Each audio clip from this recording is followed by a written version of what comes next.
check out IPVanish in the description below. This is a VPN which you know is obviously going to help all of you guys who are still struggling with that crappy 3 PM blackout that we still have as a rule in England in big 2025. But you guys already know VPNs help you get access to other countries and their networks which are allowed to show the 3 PMs. So if you guys head down in the description or just scan the barcode, which is on the screen here somewhere. If you guys want to scan that, you get up to 83% off with IPVanish. So go check that out. Link is in the description. Yes, guys, welcome back to Chelsea Fan TV and welcome back to another episode of 5 Things We Learnt. Back after a 5-star performance against Ajax. You already know you have to drop the cliche lines when you win by 5 goals. Do the whole, I got 5 on it. All of that. We all got to run through the cliches. But it is good to be back. Day 101 of the 1,461 day reign as your world champions. And it was a lovely performance against a team that we were expected to beat up, and we just beat the hell out of them for 90 minutes.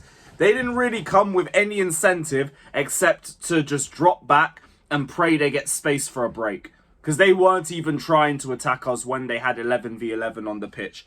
But it was a very easy performance from us, and what I will say is that at least we did what was expected of us. That's all I really want to see from Chelsea. Perform to the nature that you expect the team to perform against the opposition that we're playing. And that's what we did. This Ajax side have been in terrible form. Not even just form, really. They're in a terrible period. Their fans are all turning on the manager. If you didn't know that before the game, you could tell just based off the substitutions and the reactions of, the Ajax fans, the substitutions made after the red card. Which, I mean, throwback in it. But yeah, they were all chanting Johnny fuck off and all of that. And the tactics were just pray. That was literally their tactics. Just pray to God we don't get the piss beaten out of us. And that's what happened. As soon as they got the red card, they conceded. We scored off the set piece. Fofana assisted Mark Kiyu, who became our youngest ever goal scorer. And then Gittins got his first goal contribution for Chelsea, laying the ball and switching it to Caicedo, who scored a deflected goal from outside the box, but we'll still take it as a banger because that's Caicedo's entire gimmick right now. We get 2 penalties after that. Enzo bags the first, and then he graciously gives Esteval the chance to get his first goal for the club. First competitive goal in the Champions League. How'd I forget the Liverpool goal? Duh. But yeah, with that, he then became our youngest ever UCL goal scorer. And we go into half-time at 4-1. We wheel out the changes. TYRIQUE scores immediately after. And from that point on, it's the most boring game in the world. And long may it continue. I want to be in positions where we are in such a dominant place over the opposition that we don't have to play football. Just pass the ball between both centre-backs and just wait to see if any of the forwards have the balls to try and press you. You go do that. Because you're conserving everybody's fitness. And I don't care. Like, the game's already won. That was the most boring second half ever. And long may it continue. Except when we got the ball onto the wings. Because most of my points are going to be based on the wingers. Because these wingers cooked. And also the way Ajax set out. They were so compact. All we could do was create from wide areas. But we did that. Jamie Gittins, the first one I'm going to talk about. I thought Esteval would win the man of the match, but Jamie Gittins won it. And if it weren't going to be Esteval, I would have probably gone for him because he showed me a lot of promise in this game. He showed me the vision that we looked at when we were looking to bring him to the club. The crossing, very promising. And he was constantly getting them into the right areas. The passing, good. The close control. Like, my thing is that it's not even that he's just constantly trying to take on players, but he knows how to retain the ball and especially knows how to retain it in tight spaces so he can drag defenders along with him. And then you just made the ball into somebody else in space because you've opened up space for a lot of our other forwards. Gittins looked very promising. I'm glad he bagged his first goal contribution. I hate to say it, he's shown me more than Garnacho so far.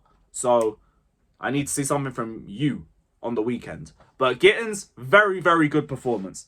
Now, Esteval. This guy's 18 years old. He has been in the Premier League for 2 months. I can't believe this guy. Every time he's on the ball, it's an exciting moment. He's either on the right-hand side, absolutely bullying whoever he's taking on that side. But that's what we usually see from him. This time, I'm seeing him playing on the right. I'm seeing him playing false nine. I'm seeing him playing on the left-hand side. And he's impacting the game everywhere. Now, the end product will get there in terms of the finishing. But he was constantly threatening the goalkeeper. He wasn't making any bad misses. And there was some lovely moments of flair. Like there was one where he tried an overhead kick, I think with his weak foot, and nearly managed to make something out of that. But when it came to him up top, the one thing I'm seeing from him is he knows when to make the runs. He knows when to attack the box. And it's all these little things that I expect you to grow into your game later on down the line. Not already. He's already a threat in multiple areas of the pitch. He knows when to pass, and he can try and threaten the goalkeeper from a ton of different angles. And he's only been here for 2 months. Give this guy a full season and see what level he's at. So I'm just astounded by what we've brought, and he looks completely worth the hype already. Now it's just about where he can continue to go in a Chelsea shirt. But he's so exciting to watch, so exciting. I'm glad we got to see a full 90 of him. Speaking of the wingers, Tyrique George. Keep this guy away from the 9. Because the creativity that I saw from him on that right-hand side, I haven't seen consistent crossing like that in ages from that right-hand side. He looks so much more involved playing on the wings. In the middle, he just seems lost. Play him on the wings, man. Like, again, I keep saying we shouldn't have bought both wingers, but it is what it is. But if we didn't, George would be getting a lot more of those minutes on the wings, and he looked quality there. So I hope we can see him play there a little bit more. But we're speaking too much about the wingers. I've got to talk at least a bit further back. And I want to talk about Hato. Because this is one of those games where it's just easy to talk about Lavia. You usually talk about Lavia in the bigger games. But you see the press resistance. You see how good he is with his passing.